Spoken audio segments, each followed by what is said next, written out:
স্বামী প্রবাসে আছে, স্ত্রী ওয়াজ মাহফিল শুনতে যেতে পারবেন কিনা? দিনে ফেরার পর হারিয়ে না যাওয়ার উপায় কি? ওযু অবস্থায় বাচ্চাদের পেশাব পায়খানা পরিষ্কার করে দিলে কি ওযু নষ্ট হয়ে যাবে? সিয়াম লিখেছেন, দিনে ফেরার পর হারিয়ে না যাওয়ার উপায় কি? আমাদের অনেক ভাই বোন দিনে ফেরার পর হারিয়ে যান। এই হারিয়ে যাওয়াটা খুবই বেদনাদায়ক, খুবই প্যাথেটিক। যাতে আমাদের হারিয়ে যেতে না হয়, এজন্য প্রথমত খুব ভালো পরিবেশ নিজের জন্য নিশ্চিত করা দরকার। যে পরিবেশ আমার দিন পালনে আমাকে সাহায্য করবে, যে পরিবেশ আমাকে ইসলাম এবং দিন পালন করার ক্ষেত্রে কোনো প্রকার বাধা বিপত্তি থেকে রক্ষা করবে। যেমন স্ট্রং দিনদার যে মানুষগুলো, তাদের যে সার্কেল, তাদের যে বলয়, তাদের সান্নিধ্য, তাদের বন্ধুতা, এটা গ্রহণ করে উঠা বসা করা দরকার তাদের সাথে। কোনো একটা দিনই সার্কেলের সাথে খুব স্ট্রংলি মেশা দরকার। সেই সাথে দিনকে প্রতিনিয়ত জানার চেষ্টা করা দরকার। আর আল্লাহর কাছে দোয়া করা দরকার, রব্বানা লা তুযিগ কুলুবানা বা'দা ইয হাদাইতানা ওয়া হাব লানা মিন লাদুনকা রাহমা ইন্নাকা আনতাল ওয়াহ্হাব। আল্লাহ, আমার অন্তরকে একবার হেদায়েত দেওয়ার পর আপনি আর সেটাকে বাঁকা করে দিয়েন না, বক্র করে দিয়েন না, নিশ্চয় আপনি দানশীল। তো আল্লাহ তাআলার কাছে এই দোয়া, আরও ইহদিনা সিরাতাল মুস্তাকিম, আল্লাহুম্মা ইহদিনা, বিভিন্নভাবে হেদায়েতের দোয়া আল্লাহ তাআলার কাছে করতে থাকা দরকার। শেষ জমানাতে মানুষ ঈমানের উপর অটল থাকতে পারে না, ফিতনার বিভ্রান্তিতে পড়ে, মরীচিকা পড়ে মানুষ বেঈমান হয়ে যায়। তো সেটা থেকে বাঁচার জন্য নবী সাল্লাল্লাহু আলাইহি ওয়াসাল্লাম অনেক দোয়া শিক্ষা দিয়েছেন। যেমন আমাদের শেষ বৈঠকে একটি দোয়া আছে, আল্লাহুম্মা ইন্নী আউযু বিকা মিনাল আজজ, আল্লাহুম্মা ইন্নী আউযু বিকা মিন ফিতনাতিদ দুনিয়া ওয়া আউযু বিকা মিন ফিতনাতিল মাহইয়া ওয়াল আল্লাহুম্মা ইন্নী আউযু বিকা মিন আযাবিন নার ওয়া আযাবিল কবর ওয়া আউযু বিকা মিন ফিতনাতিল মাহইয়া ওয়াল মামাত ওয়া আউযু বিকা মিন ফিতনাতিল মাসিহিদ দাজ্জাল। জীবন মরণের ফিতনা থেকে আল্লাহ আপনার কাছে পানাহ চাই। সেই দোয়াগুলো আল্লাহ তাআলার কাছে বেশি বেশি নিবেদন করা দরকার। আলিফ হোসেন লিখেছেন, স্বামী প্রবাসে আছে, স্ত্রী ওয়াজ মাহফিল শুনতে যেতে পারবেন কিনা? যদি পর্দার সাথে ওয়াজে যাওয়ার সুযোগ থাকে, বাসাতে খুব বেশি দূর না হয়, সফরের দূরত্ব না হয়, নিজের প্রাইভেসি, পর্দা, পথে ঘাটে কোথাও কোনো সমস্যা হবে না, এরকম হয়, তাহলে সেক্ষেত্রে অবশ্যই যেতে পারেন। তবে এক্ষেত্রে সংসারের কাজকামের যেন কোনো ব্যাঘাত সৃষ্টি না হয় এবং তার পর্দার চুল পরিমাণ ঘাটতি হওয়ার কোনো আশঙ্কা যেন না থাকে, সেগুলো নিশ্চিত করতে হবে। আয়েশা তাসনিম লিখেছেন, অজু অবস্থায় বাচ্চাদের পেশাব পায়খানা পরিষ্কার করে দিলে কি অজু নষ্ট হয়ে যাবে? না, বাচ্চাদের পেশাব পায়খানা পরিষ্কার করে দিলে আপনার অজু ভাঙবে না। তবে যদি আপনার হাতে পেশাব পায়খানা পরিষ্কার করতে গিয়ে পেশাব পায়খানা লেগে যায়, তাহলে যে অংশে লেগেছে জাস্ট সে অংশ শুধুমাত্র আপনি ধুয়ে ফেললেন, সেটা হাত হোক, পা হোক বা কাপড় চোপড় হোক, এটুকু যথেষ্ট। বাচ্চা প্যাম্পার্স পরিবর্তন করলেন বা তার পেশাব পায়খানা থেকে তাকে পরিচ্ছন্ন করে দিলেন, এর কারণে আপনার অজু ভঙ্গ হবে না, জাস্ট নাপাক লেগে গেলে সে অংশটা ধুয়ে ফেললে হবে।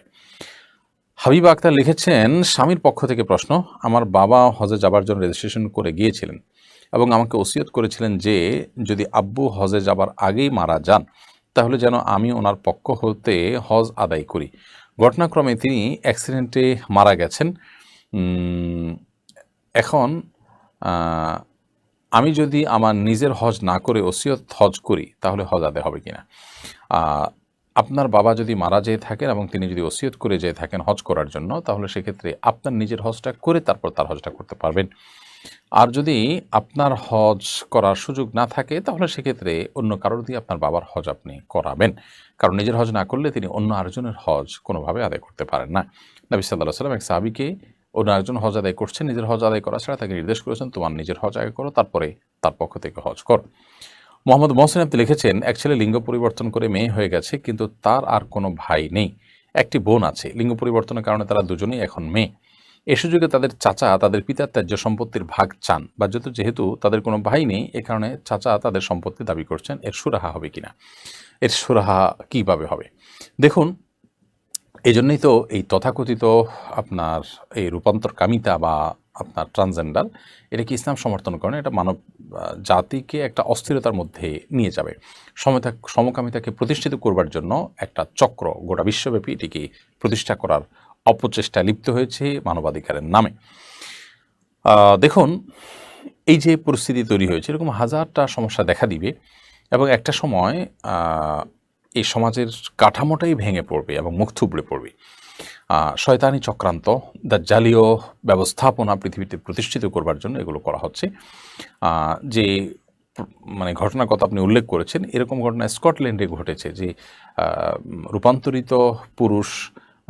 রূপান্তরিত নারী, যিনি আসলে পুরুষ ছিলেন, তিনি নিজেকে নারী ঘোষণা করে তিনি বন্দী হয়েছেন এবং মহিলা কয়েদিদের সাথে মহিলাদের সেলে ছিলেন এবং সেখানে মহিলাদের ধর্ষণ করেছেন রীতিমতো।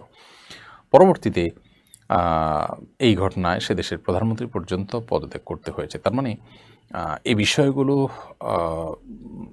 যে ঘটবে সেটা একেবারেই সহজে অনামেয়। যে প্রশ্ন করেছেন সেখানেও পরিষ্কার যে কেউ রূপান্তর কামিতার গ্রহণ করে তিনি তথাকথিত মেয়ে হয়ে গেছেন।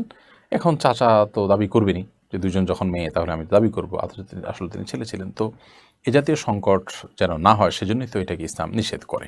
মহিবুল্লাহ, আপনি লিখেছেন সম্প্রতি আপনি জাপান থেকে এসেছেন, সেখানকার আর্থসামাজিক অবস্থা এবং দাওয়াতি পরিবেশ সম্পর্কে জানতে চাই। ধন্যবাদ গুরুত্বপূর্ণ একটি প্রশ্ন করবার জন্য।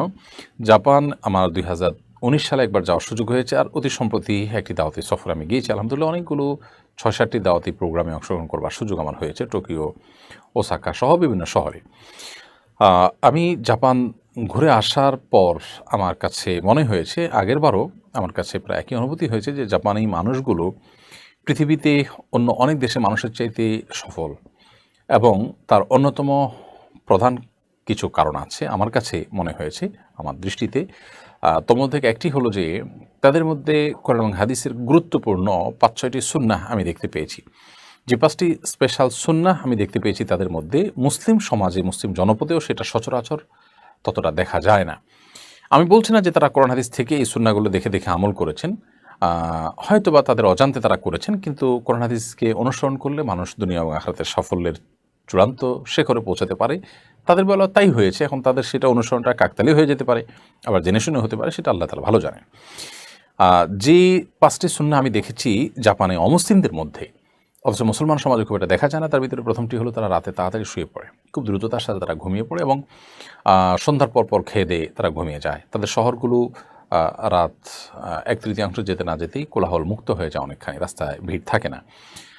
তো রাতে তাড়াতাড়ি শোয়া এটা নবী সাল্লাল্লাহু আলাইহি ওয়াসাল্লাম গুরুত্বপূর্ণ একটি সুন্নাহ। এর কারণে মানুষ স্বাস্থ্যগতভাবে ভালো থাকে, মানুষের ইমিউন স্ট্রং হয়, এবং রাতে তাড়াতাড়ি শোয়ার ফলে রাতভর ঘুমিয়ে শরীর একেবারে নির্ভার হয়ে যায় এবং ফ্রেশ হয়ে যায়, যার কারণে সকালে আর ঘুমের প্রয়োজন হয় না। তাদের দ্বিতীয় সুন্নাহ যে আমলটা তাদের মধ্যে আছে তা হলো সকালবেলা তারা অলসভাবে ঘুমিয়ে থাকে না, বরং সকালে তারা কাজে বেরিয়ে যায়। নবী করিম সাল্লাল্লাহু আলাইহি ওয়াসাল্লাম সকালের সময়ের জন্য দোয়া করেছেন, আল্লাহুম্মা বারিক লি উম্মতি ফি বুকুরিহা, আল্লাহ সকালের সময়টাতে আমার উম্মতের জন্য আপনি বারাকা দান করুন। তো তাদের জীবনে আল্লাহ তাআলা বারাকা এবং প্রোডাক্টিভিটি দিয়েছেন, তারা সকালে ঘুমায় না সচরাচর। অথচ মুসলিম সমাজে আপনি দেখবেন যে রাত 9টা, 10টা, 11টা রাস্তাঘাট অনেক বেশি ভিড়, আবার ভোরবেলা রাস্তাঘাট একদম ফাঁকা। তার মানে সকালে মানুষ ঘুমিয়ে থাকে এবং রাত ভর পর্যন্ত মানুষ এদিক সেদিক ছুটোছুটি করতে থাকে। তো দুটি সুন্নাহ এখানে হয়ে গেল, একটা হলো রাতে তাড়াতাড়ি শোয়া, একটা হলো সকালে তাড়াতাড়ি ওঠা। আরেকটি সুন্নাহ হলো তাদের প্রত্যেকটা কাজকে তারা কোয়ালিটি এনশিওর করে করার চেষ্টা করে। নবী সাল্লাল্লাহু আলাইহি ওয়াসাল্লামের নির্দেশ রয়েছে এক্ষেত্রে, তিনি বলেছেন, ইন্নাল্লাহা ইউহিব্বু ইযা আমিলা আহাদুকুম আমালান ইতকানাহু, আল্লাহ তাআলা পছন্দ করেন বান্দা যখন কোনো একটি কাজ করবেন, সেটা যে কোনো কাজ হোক না কেন, সেটা যথার্থভাবে সুদৃঢ়ভাবে সর্বোত্তম উপায় যেন করে। তো যে কোনো কাজ করবেন আপনি, সেটা দুনিয়ার কাজ হোক, আখিরাত হোক, ইবাদত বন্দেগী হোক, সব কিছুকেই সর্বোচ্চ দৃঢ়তার সাথে, সৌন্দর্যের সাথে করা হলো নবী সাল্লাল্লাহু আলাইহি ওয়াসাল্লামের গুরুত্বপূর্ণ নির্দেশ। অথচ সেই নির্দেশ নানাভাবে আমাদের সমাজে আজ বলণ্ঠিত হচ্ছে, এবং আমরা মুসলমানরা মানছি না, কিন্তু জাপানিজদেরকে আমরা দেখি তারা কোয়ালিটিতে কোনো ছাড় দেয় না। তারা যাই তৈরি করবে সেটা সর্বোচ্চ ভালো করার চেষ্টা করে। যে কোনো কাজ করে তারা সেটা সুন্দর করার চেষ্টা করে। যখন ওয়াদা করে সে ওয়াদা তারা রক্ষা করার চেষ্টা করে। যখন খায়, ফুড ভ্যালু বিবেচনা করে খায়। তাদের মধ্যে আপনি ফ্যাটি হওয়ার, অনেক বেশি মুটিয়ে যাওয়ার প্রবণতা আপনি দেখতে পাবেন না। তো এই জিনিসগুলো কিন্তু সুন্নাহ, নবী সাল্লাল্লাহু আলাইহি ওয়াসাল্লামের নির্দেশ, কিন্তু দুঃখজনক যে সেগুলোর প্রতি আমল আমাদের সমাজে খুব বেশি নেই।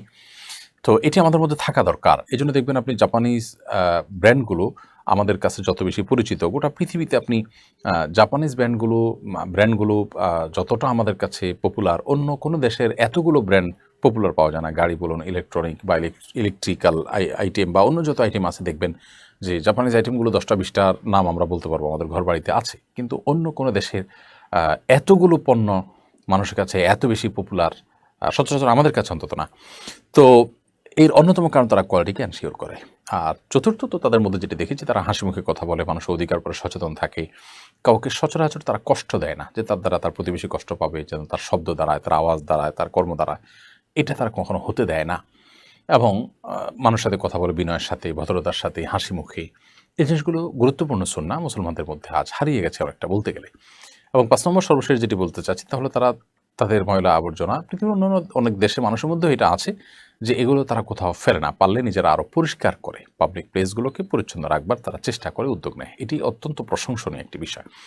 তো এই যে তাদের মধ্যে আপনার ভালো কয়েকটা গুণ আমি দেখেছি, সুন্নাহ আমি দেখেছি। রাতে তাড়াতাড়ি শোয়া, ভোরে উঠে কাজে লেগে যাওয়ার, না ঘুমানো সকালে, কোয়ালিটিতে কম্প্রোমাইজ না করে প্রত্যেকটা কাজ যেটাই করবেন সবচেয়ে ভালো করে করবেন। চাকরি করবেন ভালো করে, ব্যবসা করবে ভালো করে, যেটাই করে তারা ভালো করে করার চেষ্টা করে। সেই সাথে হাসিমুখে কথা বলা, মানুষের কষ্টের কারণ না হওয়া, অন্যের অধিকারের পরে সচেতন থাকা, এগুলো তারা করে এবং সেই সাথে পরিচ্ছন্ন রাখে। এই গুণগুলো তাদেরকে পৃথিবীর অন্য অনেক দেশের মানুষ থেকে পৃথক করে দিয়েছে।